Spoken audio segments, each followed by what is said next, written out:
What's going on, y'all? It's your boy JP, Joe Paul, back in the motherfucking building. We're here back for a very short video today. We're going to discuss the wild game that took place last night with the LA Lakers and the Denver Nuggets. If everybody, as you know, Jamal Murray he is the game winner after LeBron misses a three to potentially take the lead.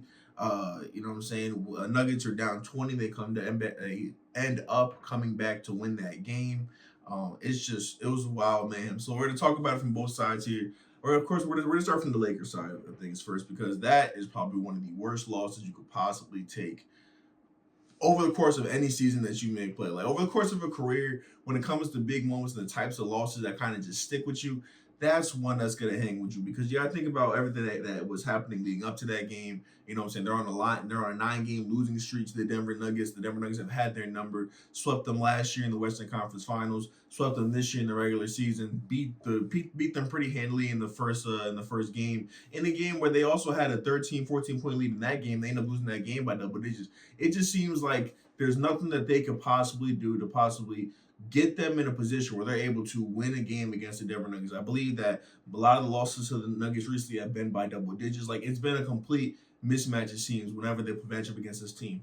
And going into this game, I thought it was going to be just like you know what I'm saying, a whole bunch of the same old stuff. You know, I thought it was going to be a whole bunch of, you know what I'm saying, that Lakers are going to be able to come out here. They're going to be able to hold their own a little bit in the first quarter. But at some point, they're going to let go of the rope and the Nuggets are going to, take care of business. And more or less, that is what actually happened. You know what I'm saying? It wasn't really that much crazy from any other game where the Nuggets beat the Lakers. But in terms of like, you know what I'm saying? So coming into this season, this series, LeBron said basically in order for them to win, they had to play perfectly. And I think that in this game, they played as close to perfect as you can play.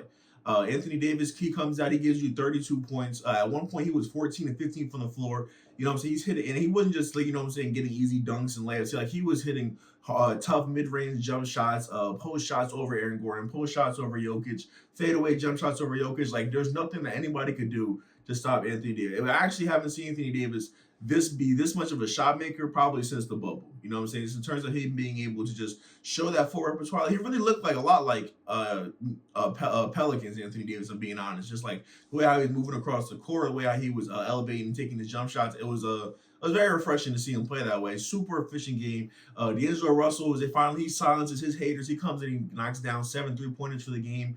It really was the only thing he did do efficiently on the night. Like I believe he had 4 turnovers. He wasn't really, you know what I'm saying, doing a great job at distributing the ball. But when it came to getting the ball up and knocking shots down, he definitely did not struggle with that tonight. I believe he ended up being 7 of 9 or 7 to 8 from three.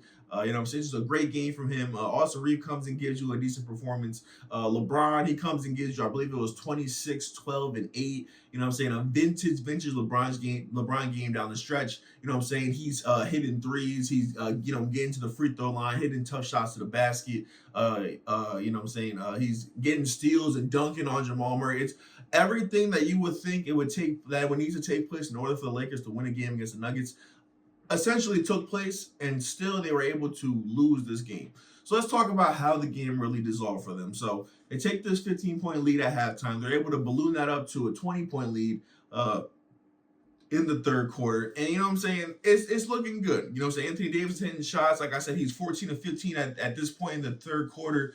We're like mid-third quarter now. He's 14 to 15. D'Lo is knocking down shots. And LeBron really, you know what I'm saying? At this point, LeBron was definitely struggling. I believe he only had 12 points. He was, you know what I'm saying, distributing the ball and setting things up for the team. But in terms of like a typical LeBron game, like game one LeBron, that guy was nowhere to be found. But you know what I'm saying? It's okay. They're up by 20. And then almost like clockwork, I would say, Anthony Davis is like midway through the third quarter. He's like, I believe he picks up his 4th foul, and he's like, you know what? I think I'm done scoring for the rest of the night. And that was it for Anthony Davis. Anthony Davis finished, I believe he was 14 and 19, still only had those 32 or 34 points. And he had that from the mid-third quarter to the end of the game. So, you know what I'm saying? When you talk about a reason why you will lose a 20-point lead, well, maybe because your main scoring threat decided to take the rest of the night off. That'll happen to you. D'Angelo Russell, you know what I'm saying? He actually doesn't like start missing shots. He kind of just decides he wants to do other things. You know what I'm saying? He tries to, set up Anthony Davis with a couple passes. He ends up throwing them out of bounds. You know what I'm saying? He tries to do a couple of layups, and I think he gets one to fall in the fourth. But outside of that, he's really been struggling at getting that shot to go in against the length of Denver. So you know what I'm saying? He's trying to do that. That's not really working out for him. Like basically, if D'Angelo Russell did anything besides shoot the basketball, he failed at it essentially. You know what I'm saying? And LeBron is still struggling, so that's why in the mid third quarter you start to see the Nuggets they're able to come back. You know what I'm saying? And if we're being completely honest, I think the Nuggets probably would have blew this game up. They probably would have taken the lead and been up by 20 in the third quarter or early fourth if they were actually making a lot of the shots that they were missing. Like they had I think Michael Porter Jr. had like 3 or 4 threes that were literally spun in and out. You know what I'm saying? Same thing with Jamal Murray, spun in and out. Aaron Gordon had a couple. They were just spinning in and out. You know what I'm saying? They weren't getting the luck of the shots. Now, honestly, it's really what contributed to the LA building that lead in the first place. So, you know what I'm saying? The Lakers, you know what I'm saying? They're not making shots. Denver is, finally getting shots to go. And you see that lead just slowly start to crumble. Before the end of the third quarter, it's a 10-point game. And you're just like, oh, man, like you've seen this show before. And then going into the fourth quarter, I gotta commend the Lakers, man, because honestly, that could have been a point of the game where they, they crumbled and they fumbled to the Avalanche. They did to Denver Nuggets at home with that altitude. Just it's a situation where as an away team, you feel like you're destined to fail.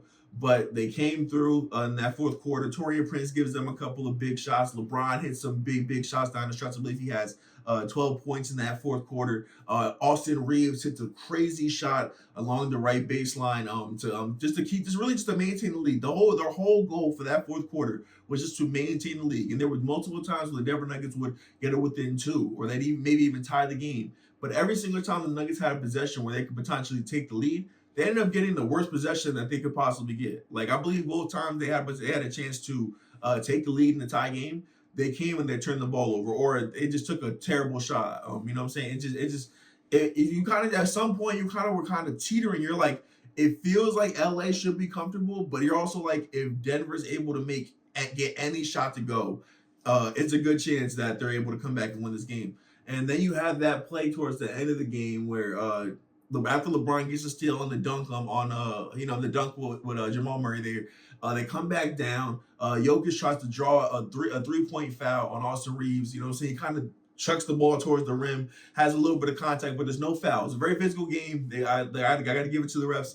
They were very, very, very, very. I think they were consistent on just like the physicality they were allowing on both ends. There was that little bit of a ticky-tack foul towards the end of the fourth quarter with LeBron and Jamal Murray, but I feel like that ultimately was a foul. But I feel like they were overall pretty consistent. They like going into review, the review system in these 2 games, also going back to the Knicks game, was probably the craziest that I've ever seen it be over the course of an NBA night. Like for them really to go back and to really like overturn calls, not really to deny, like they weren't denying that there was contact. They were just saying like that wasn't enough contact. You know what I'm saying? That wasn't enough contact for us to constitute it as a foul and for it to, honestly affect the play. It happened with Kyle Lowry on Dante DiVincenzo. I believe he came. DiVincenzo gets a rebound. Kyle Lowry comes and he hits the ball, but in the process of hitting the ball, he also smacks DiVincenzo on the shoulder. The refs go back and they're like, you know what? Nah, that's not a foul. Sixer ball. You're just like, oh shit. And then, down the stretch of that Sixers game, you see with Tyrese Maxey and, Jalen Brunson's kind of tugging on his jersey when he's trying to get the ball inbound. Maxey loses control of it. There's a whole bunch of contact with Maxey. Gets the ball. He flails to the floor. No calls at all. It's just like, it's crazy. And then in this game, D'Angelo Russell basically gets smacked upside the head by Michael Porter Jr. And they're just like, yeah, it was marginal though. Like the ball was already out of his hands. Like it really didn't affect the shot that much. You know what I'm saying? Go put some ice on the champ, you'll be all right. And it was consistent though. As crazy as it was consistent on both sides. So Michael Porter Jr. Aaron Gordon gets the rebound after this Jokic flailing 3, and he kicks it out to MPJ, who was on a fucking heater the entire night. I think he also ended the game with 6 3 or something like that. He had 6 3-point shots. And listen, man, amid all the crazy life stuff that's going on with Michael Porter Jr., he has been honestly on an absolute burner through these first 2 games. Like the way he's shooting the ball, like it's just you can see just like why he was the number one player in high school coming out, and the fact that he's been able to stay on the court. I believe this year he played 81 games. He plays 81 games, no back injury, no flare ups, nothing like that. And you're just seeing what this guy really has potential to be. Like he's crazy tall, so he can rebound. He's got the absolute burner. You're not going to block his shot. And in a game like this, where you know what I'm saying Jamal Murray's struggling, KCP's not really hitting. Aaron Gordon hasn't been able to find his 3-point stroke in this series yet. You need somebody who's going to be able to at least keep the game kind of close when the Lakers are going on here like they were in that first half. And I think Michael Porter Jr. comes through and gives you 3 or 4 threes in that halves just to keep the Nuggets in, I guess, somewhat striking distance. You know what I'm saying? And it's just like, so Michael Porter Jr. catches the ball, bangs down the 3, and now we're back at a tie game with a minute to go. It's 0-0 with a minute to go. And then it just gets absolutely crazy from that point on. As you know, we get a couple of jump shots by Jamal Murray, you know what I'm saying, and it ultimately ends up in Jamal Murray hitting that game-winning shot after LeBron misses that 3. And man, listen, LeBron missing that 3 was probably one of the most oh shit moments I've experienced watching a basketball game in a long time. Like, as somebody who I was pulling for Denver to win, you know what I'm saying? I want Denver to win the series. When LeBron took that 3, so KCP falls and hits the 3, everybody's like, oh, why did LeBron shoot 3? There's so much time on the clock. In that moment, bro, you have to shoot the ball. You have to shoot the ball. You know what I'm saying? He done. KCP is on the floor. You've been. And they believe you hit 50% of your threes on the night. Like, you've been on a burn. You've already hit 2 threes in the quarter. It's like, yo, listen. If you truly are the greatest player of all time, this is the best shot you could possibly ask for, right? Top of the key, wide open 3-point shot, and he comes up a little bit short. And when he comes up short, and the Nuggets get that rebound, I'm like, oh man, that's gonna be it. And in that moment, I don't want to say that I knew that Jamal would come down and hit a fadeaway fucking jump shot, step back over AD. But in that moment, I kind of just knew that's gonna be the moment where it's like LeBron had this excellent fourth quarter, did it all to keep it close. And at that one moment where he had to actually go ahead and basically win the game, like it was a tie game. He wins that. He hits that game, hits that shot. The Lakers are up by 1. The Nuggets have like probably like they can get a decent shot. They definitely can get a decent shot and potentially hit a game winner. But you just feel like in that moment, it sucks the air out of the building, sucks the air out of the Nuggets, and then we're going back to LA tied 1-1. But he misses that shot, and then I'm just like, oh man. And the rest is history. So you know what I'm saying? Jamal Murray comes, he hits the game winner.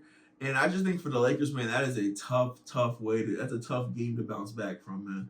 When it comes in terms of doing everything you needed to do, like for that to be the game, for that to be a game that they lose, like it would be hard enough already if they were to win that game, and they're like, all right, basically in order for us to win, we have to replicate that 3 more times. Like that's going to be incredibly difficult, and so it's going to be very hard for Anthony Davis to shoot 90% through 3 quarters. You know what I'm saying? D'Angelo Russell's not going to hit 6 threes in the first half. You know what I'm saying? Every single game. It's just going to be very, very difficult to do those things. But for them to have those performances, you kind of see a world where they're able to create a lane for them to win a game against the Nuggets, but they still lose that game. They're kind of just like, what's left for us to do? And you see as they're going into the post-game conference, they're upset with refereeing, and they're kind of just finding something else to blame because in that moment, bro, you're just so like, you're so struck, you're just so taken aback. You're just like, there's nothing we can do to beat this team. Like these guys have got some kind of black voodoo magic going on that just makes it not borderline, impossible for us to beat them. We lost to them 10 times in a row. So they have 2 games back in LA. Fortunately, they've been a good home team over the course of the season. And you know what I'm saying? I think that at the very best, they walk out of that down 3-1. You know what I'm saying? Like, I don't think it's a world where they come back and they beat the Nuggets 2 times in a row. Because I think at this point, the Nuggets kind of just got to feel like we can do whatever we want to do against this team. Like, Jokic comes through, he gives you, 27, 20 rebounds and 10 assists. Like, just a casual 27 and 20. And he's not even really the main point of the Nuggets whole, you know what I'm saying, their comeback, because Jamal Murray comes through and he gives you 14 points in the fourth after struggling all game, 14 in the fourth, and the game winner over Anthony Davis. Like the Nuggets have to be on cloud nine against how about how these first two games played out. Like they in terms of demoralizing the Lakers in the most you know what I'm saying, in the grandest possible way. This is how you do it. You let them have a 15-point lead, and you come back and you beat them by double digits. And then you let them have the greatest game they could possibly have, go up by 20, have everybody balling out of control, and then you rip it away from them at the last moment just to show them, like, yo, guys, you're not there with us. You're not on that tier with us. You're not on the same level as us. And listen, when you watch the game, if you're being honest, it looks like a big brother playing against his little brother. The Nuggets can get anything they want against the Lakers. There's nobody on that team that can honestly stop Nikola Jokic. There's nobody on the Lakers who can even really make it remotely difficult for him. Jokic in that fourth quarter really went before Jamal Murray started really getting it going. You had just Jokic get the ball in the high post, and hey, if LeBron's on you, we're going to the paint. If AD's on you, we're going to the paint. If Rui's on you, we're going to the paint. It did not matter. It did not matter. And his touch is so good around the paint that it does not matter who is in front of him, because he can just float the ball on top of you, and it's 2 points every single time. Down the stretch of that game, when the Nuggets really needed a bucket, they really needed to just to keep the game close, keep the game in striking distance. Who'd they give the ball to? The 3-time MVP. And he's a 3-time MVP for a reason. And he's really cementing himself as, without a doubt, the best player in the game right now. You know what I'm saying? Joel Embiid, when he's healthy, he's amazing. Giannis puts up wild numbers. Luka is doing crazy historical stuff. Like, it's not to take away from those players. It's just to say that Jokic is better. Jokic is better. And honestly, if they're once they're able to get this job done, I think that honestly, at this point, all things stay the same with health and everything. The Nuggets should be winning the championship this year, regardless of what the Suns are doing over in the East. I think that the Nuggets are even just on a different tier level than them. You know what I'm saying? Just in terms of how they run their sets, how they're able to get whatever they want at any given time. The two-man game they have between Jamal and Jokic is legendary stuff. Like I've said in the past, it's like on a level of John Stockton and Karl Malone. It's so you know what I'm saying, unbeatable. You know what I'm saying? It's unguardable. There's nothing you can do with it. And they have just the great tertiary pieces around that and around them that make them a legendary team. Like if you think about what made the 2016 Warriors just like who they were, it was just the fact that they all had like a role and they all played that role to perfection. Steph Curry was your engine of the team. You know what I'm saying? He was the one who was going to start the game, bombing threes, getting the game going. And then you got Draymond, who's just going to find the other shooters who are going to be open based off the gravity surrounded by Steph. You know what I'm saying? That's why you got your Clays. That's why you got people like Harrison Barnes. You got Andre Iguodala. Just people who are more than serviceable three-point shooters. You know what I'm saying? And you know, it's the same thing for the Denver Nuggets. You know what I'm saying? You have Jokic, and then surrounding Jokic, you just have Michael Porter Jr., who's an elite sniper, KCP, who's proven to be one of the greatest, you know what I'm saying, pieces you can have on a championship roster, just because the ability has able just to knock down threes, he's able to defend. Like, I think that the Nuggets have the most bodies that you can honestly throw at LeBron James out of probably any team we've ever seen LeBron play against. And we've seen LeBron play against some juggernauts.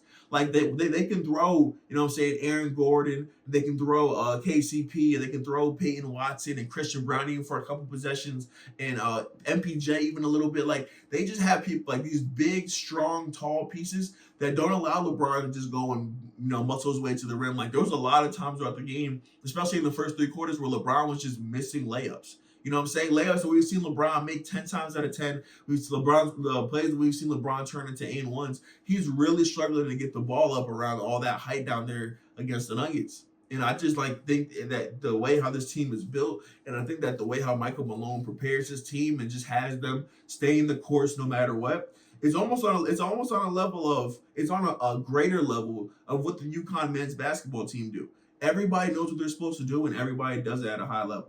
You know what I'm saying? And it's just going to the rest of the series, you just got to think it's over with. You know what I'm saying? Like if I end up coming back, the Lakers end up coming back and winning this series, I will fucking eat my words happily. You know what I'm saying? I will do whatever the hell, you know what I'm saying, wild punishment that I can think for myself in this moment. But in this moment, after game 2, you got to say it's over for the Lakers. You know what I'm saying? They might win a game at home But in terms of like them being able to win a game in Denver, which they'll have to do at some point if they want to win this series, I don't see it happening. So that's all I got for this one, man. Make sure you guys leave a like. Make sure you guys leave a comment. Let me know who you guys are gonna win game 3 and 4, and let me know who you guys think is gonna win over the championship as a whole. All right, it's your boy JP. I'm out of here. Peace and love, family. Deuces.